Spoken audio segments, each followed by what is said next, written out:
Do you feel like there's going to be less people wanting to go into the music industry when after all this or during all this is going to seem like going into a career in performance is just that more unstable, going from professionally homeless to mainly just being homeless?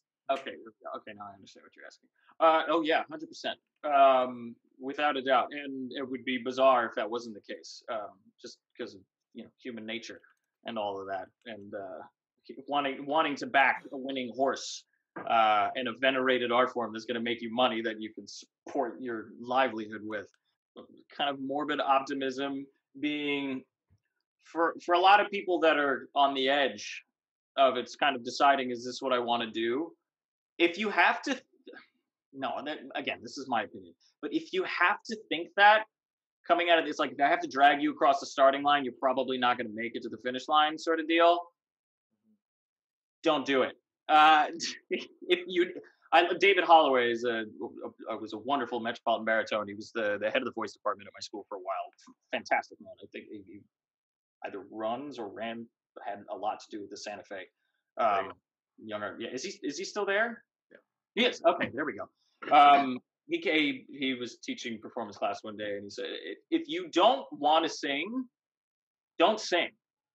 And it sounds like a very simple, not prolific statement, but how he was saying it in the context of what was going on, it was very clear to me. He's saying, we sing because we can't do anything else. Not that we're not capable of doing it, but that we would just be miserable if we didn't.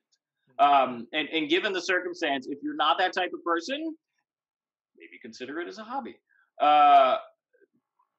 It's a tough business. It is. I'm not going to sugarcoat it. I'm not. And to me, that's what conservatories have a tendency to do, is go like, you'll all have wonderful, gigantic careers. There's room for everybody. And there's not. So I think in this circumstance, the people that weren't going to be involved in the long term won't be. And the ones that stick it out, I think, again, are poised with an opportunity that won't present itself, hopefully, for over another 100 years. Just for me, I always find it real cool whenever there is that kind of blending of styles and genres, especially from, like I said, my non-classical background, like zero. What really got me into music was the music that I was in, like everyone is. And thankfully, because I'm who I am, I just love every type of music that kind of comes at me. But I always see it as a cool way to reach other people, especially the ones that because of our classical backgrounds, we have that, we kind of know of those people that are like, opera, nah, that's a little much. But whenever there's an opportunity to kind of cross over and say, hey, look, I know you may not really like opera that much, or think you don't, or whatever, it's fine, but check this guy out. check out this, and they're like, oh, that's something. And it's always a cool door to kind of lead people to. Mm-hmm. I think that was just kind of a happy accident of what I've been doing, and I'm pleased with the result, because I've had more than a few messages of being like, I didn't like opera, and then I heard you do Queen in an opera voice, and I was like, maybe I'll listen to Carmen or something. I'm like, what? You're kidding me? That's what did it? Yeah, why Carmen? Oh yeah. Yeah, first of all, I was like, wow, that was the opera singers over here. Yeah. I'm like, well, that was kind of easy. Like, it just creates, and it's interesting because I do think, and I don't know why this happened, and this is an ongoing studying for me, but I don't know why opera has become all of this pomp and circumstance. Wait, I still don't even interpret it as so. Maybe just because I'm involved so deeply in it, I just see past it. Maybe because I've seen behind the veil, and I've seen us chugging 10 cups of coffee before rehearsal in the morning, and it's not the most glorious work when you look behind the curtain. But I think, and it's who was I talking to? I was talking to another singer friend of mine that sings with the Sharp Family Singers, and his dad is a huge opera fan, And he's like, yeah, I remember back when I was a kid, his dad, who was a dock worker, would talk with his friend who, you know, worked at the butcher shop, and they would argue about, you know, who was better, like Geely or Delmonico, like sort of deal. But like, and neither of them ever finished the second grade, sort of deal. So it was not this you know, this pomp and circumstance, if you want to use that word, I guess, or this unattainable elitist thing. It was just people enjoyed going to the opera and viewing it for what it was, which is just people singing, telling these stories in an unamplified environment, using the room as their instrument, or as part of their instrument. And you know, and I would honestly, I would love to hear your guys' opinion on it, because it's something I ask everybody that I can. Is what changed? And I'll just leave it at that, because I'm curious. I will be writing this down when we're done, because I'm always my theory on it evolves all the time, because I'm curious, because I want to know. Really. Well, like me as I think I'm the youngest person here. Growing up, whenever I was reading books or I was at school, even just in my general music class in elementary school, opera was, and then this is the rich people thing that we're not going to show to you because you're not going to understand it, but we will have you listen to Firebird. Like, opera was just the thing that we were told is for rich people or for people dressed as Vikings. That was basically how it was taught to me until I went to chamber music camp. Like, I was basically told this is the pomp and circumstance of everything. That's how it was shown to me in pop culture and at school. Well, I mean, is that something that was actually said to you, or something that was inferred by culture? In some books, it was pretty much just stated. I remember there was this book that I read in middle school called The Clockwork 3, where specifically going to the opera to view an Italian opera was seen as something just by the upper class. Yeah, we don't really get it as we get band. Some schools get orchestra, but we don't get much more than a chorus every now and then in our musical education.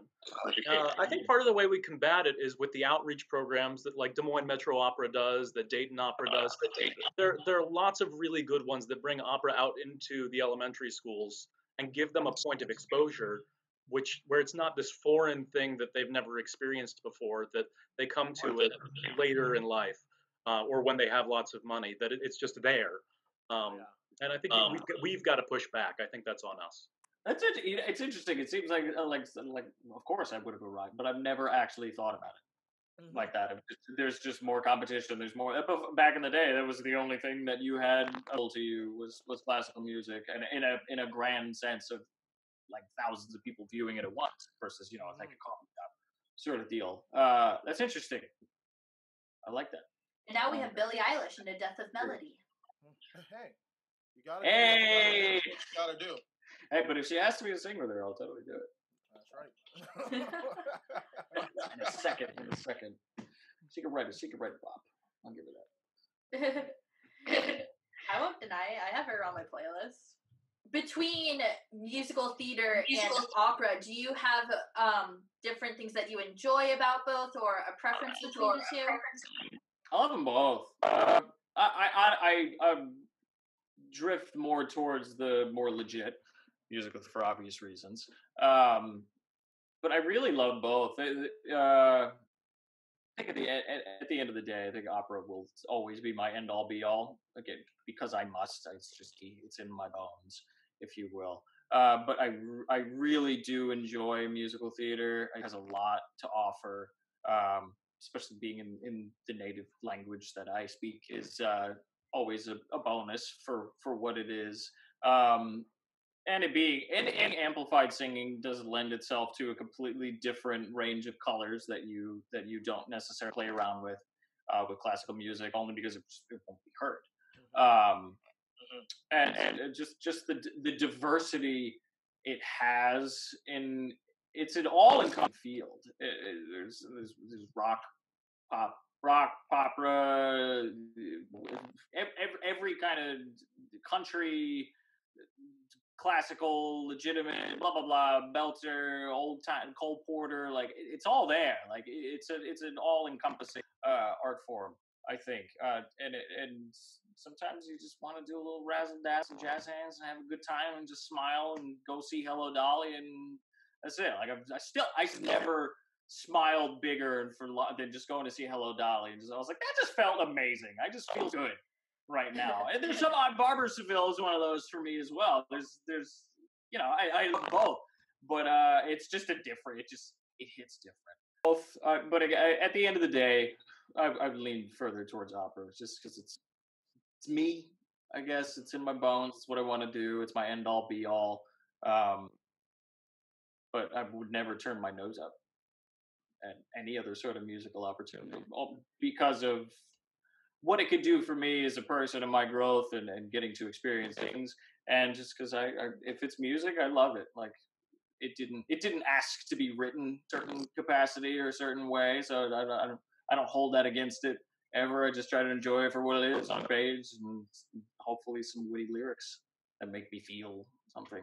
Is there a dream role out there for you? I love that question. I hate that question.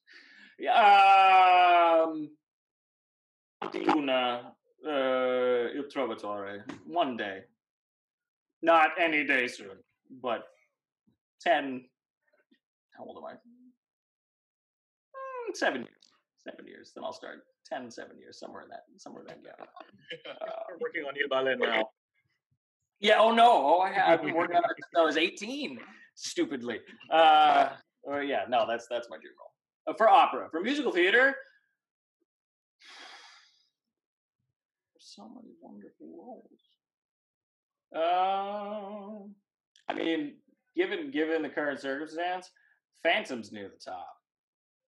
Now, I think just because of the legit style of it, like I resonate with that for sure. But there's so many. That's to do a disservice to so many other wonderful roles in all genres. Well, Matthew, thank you so much for joining us today and being part of this series. It means a lot. I am so glad that you joined the show. I was actually really surprised when I got an email saying you were willing to be a part of it. So thank you.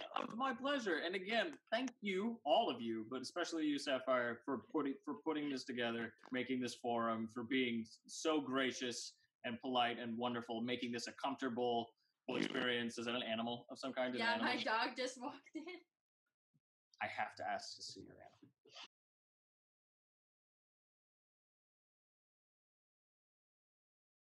animal. If he lets you, pick him up. Yeah, 1 sec. I love all animals. You guys can go if you have somewhere. I have to see the dog too. This is for me. Oh my God! Stop. This is Bandit. He's a mini Australian Shepherd, and he's 8 years old. If you can believe that. He's 8. He looks like a puppy. Yeah. Look at you. Okay, sorry. I immediately turned to bring it in. I think we need a Bandit cam from now on. He's usually in the basement with my dad. So cute. All right. My heart is full now. I'm done. Thank you. I didn't know I needed that until I got it. I'm just like guinea pigs over here next to me, just hanging out. Oh yes! Yes. Oh, hello, kitty. What's his or her name? This is Kazansky. Fantastic. Oh, he looks like my little, pretty cute little orange tabby. Oh, Daniel, no pets. Well, I had one. My roommate took her though. She's up in Oh, okay. Well, she's enjoying the good weather in the outdoors. Yeah. All right, rock on. Cool. Again, Sapphire, thank you so much. Thank you. This was a blast. I had a blast. Keep doing what you're doing. You're doing all the right things. Like times 1,000. Again, just keep it up. That's it. Rock on. Awesome. All right. Well, thank you, everybody. Have an awesome rest of your day. I'll have this interview up in a couple weeks. Sounds cool. See you. Awesome. So nice to meet you guys. Nice to meet you. I have a feeling I'll see you all around real soon. All right. See you. Bye-bye.